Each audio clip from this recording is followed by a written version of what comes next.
성경 말씀 창세기 4장 16절에서 24절까지의 말씀입니다. 우리 같이 읽겠습니다.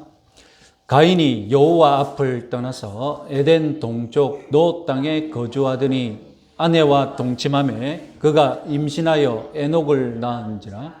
가인이 성을 쌓고 그의 아들의 이름으로 성을 이름하여 에녹이라 하니라. 에녹이 이랏을 낳고 이랏은 무후야엘을 낳고 무후야엘은 무드사엘을 낳고 라멕을 낳았더라. 라멕이 두 아내를 맞이하였으니 하나의 이름은 아다요 하나의 이름은 실라였더라. 아다는 야발을 낳았으니 그는 장막에 거주하며 가축을 치는 자의 조상이 되었고 그의 아우의 이름은 유발이니 그는 수금과 퉁소를 잡는 모든 자의 조상이 되었으며 실라는 두발가인을 낳았으니 그는 구리와 쇠로 여러 가지 기구를 만드는 자요 두발가인의 누이는 나아마였더라. 라멕이 아내들에게 이르되 아다와 실라여 내 목소리를 들으라. 라멕의 아내들이여 내 말을 들으라. 나의 상처로 말미암아 내가 사람을 죽였고 나의 상함으로 말미암아 소년을 죽였도다. 가인을 위하여는 벌이 7배인데 라멕을 위하여는 벌이 77배이리로다 하였더라. 아멘. 창세기 4장은 문자적으로 가인을 주인공으로 내세우고 있습니다. 아벨을 소개할 때도 그의 아우 아벨, 즉 가인의 아우 아벨이라고 소개합니다. 창세기 4장의 관점이 누구 중심으로 세상을 보고 있는 겁니까? 가인 중심으로 보고 있는 것입니다. 모든 관점이 가인의 입장입니다. 심지어 4장 후반부에는 가인의 족보까지 소개합니다. 다음 장 창세기 5장은 아담의 아른아들 셋 족보입니다. 창세기에는 무려 11개나 되는 족보들이 있습니다. 오늘은 창세기의 이런 족보들을 어떻게 이해해야 되는지 가인의 족보를 통해서 조금 배워보는 시간을 갖도록 하겠습니다. 자, 오늘 여러분들이 기억해야 할 가장 중요한 단어는 지적 설계입니다. 구약과 신약의 모든 족보는 지적 설과의 결과물입니다.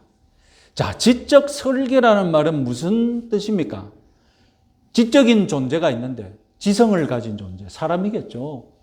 지성을 가진 존재가 있는데 족보를 나름의 의도를 가지고 설계했다는 것입니다. 자, 지적 설계라는 표현은 족보가 있는 그대로의 역사를 담은 역사책이 아니라는 말입니다. 굳이 지적 설계라고 부르는 이유는 오늘날 21세기를 사는 현대인의 눈에서 사실이 아니면 무조건 조작되었다 이렇게 의심하는 그런 관점을 가지고 있기 때문입니다. 그러나 역사적인 사실들이 있는데 그 역사적인 사실들을 기반으로 해서 지적인 존재가 따로 의도를 가지고 편집할 수 있고 의도를 가지고 설계할 수 있다는 것입니다. 고대인들은 족보가 지적 설계의 결과물인 줄 알면서도 조작되었다라고 의심하지 않았습니다. 역사적인 사실들을 가지고 지적으로 설계했을 뿐이니 역시 사실이라고 믿었습니다. 저는 이미 마태복음 1장에서 예수님의 족보를 강의하면서 족보가 지적 설계물인 것을 말씀드렸습니다. 마태가 예수님의 족보를 설계를 했죠. 어떻게 했습니까? 7진법의 틀로 설계를 했죠. 그래서 7과 14, 7이라는 프레임에 예수님의 족보를 맞추었던 겁니다. 심지어는 과감하게 대수를 생략해버린 것도 있었죠. 3대를 건너뛰어서 3대를 생략해버린 경우도 있었습니다. 그렇게 생략해놓고는 연결은 어떻게 했습니까? 생략했다고 자기가 표기했습니까? 3대를 생략해놓고 자기가 생략했다고 표시를 했습니까? 아닙니다. 낳고로 그냥 연결시켜버렸어요. 3대를 건너뛰었는데 낳았다, 아들이다라고 연결시켜버렸어요. 그건 왜 그렇습니까? 조상이 후손을 낳았다라고 고대인들은 말했던 겁니다. 그걸 사실로 받아들였던 겁니다. 우리는 낳았다라는 말을 정확하게 어느 경우에만 씁니까? 부모와 자식 간에만 쓰잖아요. 이것은 오늘날 21세기가 가지고 있는 그런 정확성, 엄밀함 때문이지 고대인들은 그런 정확성을 가지고 있지 않았다는 것입니다. 그래서 생략해놓고 마음대로 설계를 내놓고 낳았다라고 연결시키는 것이 고대인들의 족보였습니다. 이것은 고대인들의 넓고 느슨한 수용성 때문에 오늘날은 정확하게 따지잖아요. 이게 가짜냐 진짜냐. 그러나 고대인들은 그렇지 않았다는 것입니다. 그럴 수도 없고 그럴 정보도 없었고 이것이 진짜인지 사실인지 지식도 없었고 판단할 수 있는 정보도 없었고 그럴 필요도 없었어요. 그렇기 때문에 넓은 수용성 안에서 모든 것을 받아들였다는 것입니다. 그럼 가인의 족보가 지적인 설계물이라면 설계에 흔적이 있을 것 아닙니까? 당연히 우리는 쉽게 발견할 수 있죠. 창세기 4장의 가인의 족보를 흔히들 불경건한 자손들의 족보, 뱀의 후손들의 족보라고 부릅니다. 5장의 족보는 경건한 자손들의 족보, 여인들의 후손들의 족보라고 따로 부릅니다. 이 둘을 나란히 놓고 보면 흥미로운 설계의 흔적들을 발견할 수 있습니다. 자, 보시면 이것이 4장의 가인의 족보고 5장의 아담 셋의 족보인데요. 자, 제일 먼저 눈에 띄는 것은 역시 창세기 1장부터 반복되었던 숫자 7이 강조되고 있다는 것입니다. 가인의 족보는 아담으로부터 몇 대까지 완성됩니까? 7대에 완성되죠. 그러면 저쪽의 족보에서 7대를 무시했네. 그런데 여러분 역시 상징 성형이 있는 숫자 10대의 족보를 완성했습니다. 7은 완전을 상징하지만 10은 무엇을 상징하겠습니까? 10은 무엇을 상징하겠습니까? 충만이. 더 이상 줄 게 없잖아요. 더 이상 끝났어요. 충만이. 가득 찬 거예요. 역시 10에 맞춘 거예요. 그리고 족보의 마지막 세대를 보세요. 7대, 10대를 보시면 특징이 무엇입니까? 공통적으로 삼형제인데 이 족보를 이어가는 장남이 있는데도 장남이 가계를 상속하지 않고 다른 아들이 가계를 상속합니다. 이 전통은 아브라함의 족보에서도 그대로 적용됩니다. 창세기 11장에 가면 데라의 족보가 나오는데 족보 마지막에도 삼형제가 나오고 그 삼형제 중에 장남이 아닌 아브라함이 가계를 상속하게 됩니다. 자, 악을 완성한 이 7대 라멕의 삼형제는 특징이 무엇이냐면 문명을 순식간에 폭발시킵니다. 장남 야발은 가축 치는 자의 조상이 되었고 차남 유발은 수금과 퉁소를 잡는 모든 자의 조상이 되었고 삼남 두발 가인은 구리와 쇠로 여러 가지 기구를 만드는 자가 되었는데 역시 조상 원조가 되었다는 뜻 말이겠죠. 그러니까 삼형제가 인류 문명에 있어서 가축 문명, 음악 문명, 금속 문명의 창시자가 되었다는 말입니다. 자, 여기서 간단한 의문. 이미 2대 아벨이 양치는 자였는데 어떻게 8대 손인 야발이 가축 치는 자의 조상 원조가 될 수 있는지 의문스럽죠? 자, 아벨의 양으로 번역된 히브리어는 양이나 염소, 이거 작은 가축으로 번역되는 그런 히브리어입니다. 그런데 야발의 가축으로 번역된 히브리어는 나귀나 심지어 낙타까지 포함되는 큰 가축으로 키울 수 있는 모든 동물을 다 뜻합니다. 그러니까 야발은 여러 종류의 가축을 치는데 성공했던 그런 사람이라는 말입니다. 사실 다수의 야생 동물을 가축화하는데 한 사람이 자기 세대에 성공하기는 불가능합니다. 한 사람이 구리, 청동, 철을 완전하게 다루기도 불가능합니다. 그것은 수백 년 동안 이어온 이어오면서 지식이 첨가되고 경험이 첨가되어서 한 세기 천년에 걸쳐서 이렇게 내려오면서 발전되는 지식인 것이죠.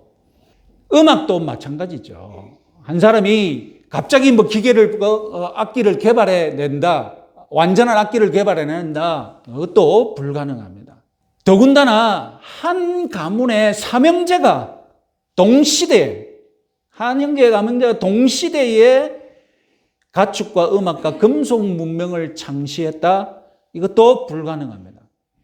그러나 고대인들은 단번에 문명이 폭발하는 이런 역사를 다 믿고 있었습니다. 고대인들의 역사관은 우리는 시간이 지나가면 문명이 발전한다고 믿잖아요.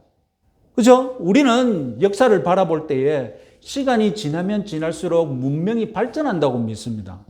그런데 고대인들은 어떻게 봤을까요? 고대인들은 문명이라든가 역사를 어떻게 봤습니까? 자기가 살고 있던 시대와 과거를 어떻게 보았을까요? 미래를 어떻게 봤을까요? 거꾸로 문명이 퇴보한다라고 믿었습니다. 좋은 것은 이미 다 언제 만들어졌겠습니까? 좋은 것은 이미 자기가 살던 그 옛날 고대 때 만들어졌다고 믿었습니다. 그래서 그 시대를 무슨 시대라고 부르겠습니까? 황금 시대란 말 있죠? 골든 에이지. 그런 최고의 문명을 만들어 놓은 시대가 있었는데 시간이 지나면서 지금 자기가 살고 있는 시대는 어떤 시대라고 믿었겠습니까? 문명이 퇴보하고 있는 시대라고 믿었어요. 문명이 더 퇴보하면 나중에는 미래는 어떻게 될 거라고 믿었겠습니까? 나중에는 이 문명이 다 멸망하고 이 세상이 다 멸망한다라고 믿었습니다. 이것이 고대인들이 가지고 있었던 문명과 역사관입니다.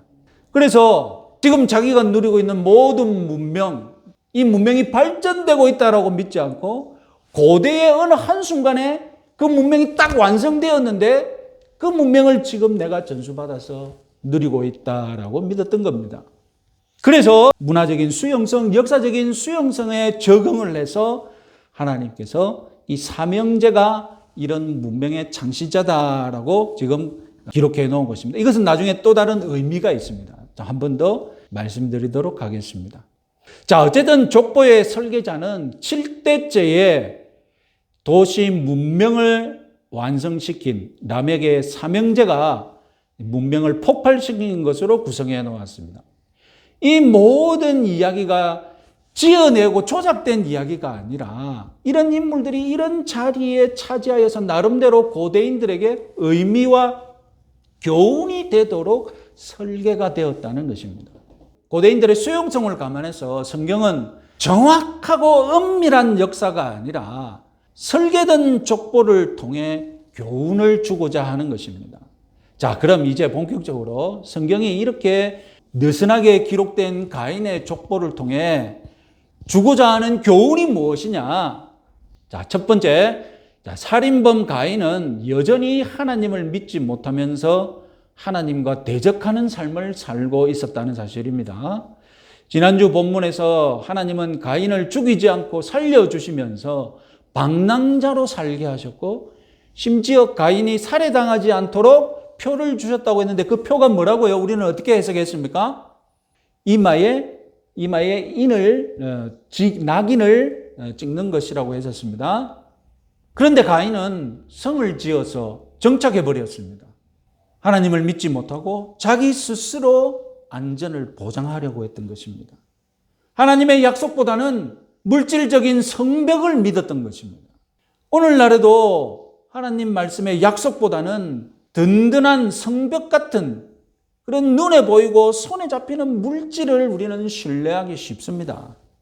보이지 않는 하나님의 약속을 믿고 흔들리지 말아야 되는데 그것이 쉬운 것이 아니거든요. 항상 우리 손에 잡히는 것을 의지하기 마련이거든요. 우리 눈에 보이는 것을 먼저 찾기 마련이거든요. 여러분, 유대인들의 전설에 의하면 가인에 관한 전설이 있거든요. 유대인들의 전설에 의하면 가인은 어떻게 죽었느냐? 자기가 쌓아 올린 돌벽에 무너져서 깔려 죽었다고 합니다. 자, 심오한 진리가 있죠. 돌로 쌓아 올린 성벽을 가인이 믿었지 않습니까? 그런데 어떻게 죽었다고요? 성벽이 무너져서 죽었습니다. 그러면 그 죽은 모양은 어떻게 됩니까? 돌무덤이 되어버리죠. 돌 성벽을 쌓아 올려서 내가 안전하다라고 가인이 성벽을 믿고 있었는데 그 돌벽이 무너지면서 뭘로 만들어버렸습니까? 가인의 돌무덤을 만들어버렸다는 것입니다. 이 보통 교훈이 아니죠. 사실이냐 아니냐를 따지기 이전에 유대인들이 이렇게 가인의 최후를 이렇게 전설로 남긴 이유가 있겠죠. 그것은 무엇입니까? 돌 성벽을 믿는 가인은 결국 돌무덤 꼴 당하고 말았다. 하나님 못 믿고 돌 성벽을 믿더니 결국 자기 돌무덤을 쌓은 꼴이었다는 것입니다. 여러분, 우리도 그런 꼴이 되어서는 안 되겠죠. 가인이 어떻게 죽었는지 유대인들의 전설을 기억하시기 바랍니다. 전설로 기억하시기 바랍니다. 교훈이 담긴 전설인 거예요. 돌 성벽을 쌓아 올렸던 가인은 그 돌 성벽에 깔려 결국 돌무덤이 되고 말았다는 것입니다. 자, 그러면 가인의 족보가 가르치는 두 번째 교훈, 불경건은 경건을 따라하면서 흉내낸다는 것입니다. 자, 다시 표를 보시면 4장의 불경건한 후손들의 족보와 창세기 5장 경건한 후손들의 족보를 비교를 해보십시오. 비교한 것인데 가인의 족보에 등장하는 인물들의 이름이 아담 셋 족보에 등장하는 인물들과 비슷합니다. 비슷하죠. 이랏과 야렛이 있고, 그리고 무후야엘은 마할랄렐과 비슷하고, 그죠? 무드사엘은 뭐와 비슷합니까? 무드셀라와 비슷하죠. 심지어 이름이 같은 것도 있죠. 여기 에녹이 있는데 여기도 에녹이 있고, 라멕이 있는데 여기에도 라멕이 있습니다. 우리말로도 비슷한데 히브리어 자음을 놓고 보면 너무 똑같습니다. 자음만 따지고 보면 여러분 너무 똑같겠죠. 이것은 우연이 아니라 이 아담 가인 라인에 속한 이 가문측에서 아담 셋 저 라인의 가문측을 따라하고 흉내낸 것입니다. 불경건한 가인의 후손들은 또한 뱀의 후손들인데 경건한 후손, 여인의 후손들을 따라하고 흉내내면서 가짜 여인의 후손들이 되려고 했던 것입니다. 가짜인 거예요, 가짜. 뱀의 후손인 것을 숨기려고 지금 경건한 후손들의 이름을 자꾸 따라하면서 덮어 쓴 거예요. 말 그대로 늑대의 탈을 쓴 양의 꼴이라는 겁니다. 이것은 교훈이 있죠. 경건, 거룩함, 이것은 진심과 진지함의 열매입니다. 흉내낸다고 이루어지는 것이 아닙니다. 정치인들이 얼굴에 연탄 칠하고 연탄 나른다고 가난을 배우겠습니까? 가난을 이해하겠습니까? 가난을 도둑질할 뿐입니다. 진심과 진지함으로 경건을 이루어야 합니다. 여러분들도 진심과 진실함으로 경건을 배우시기 바랍니다.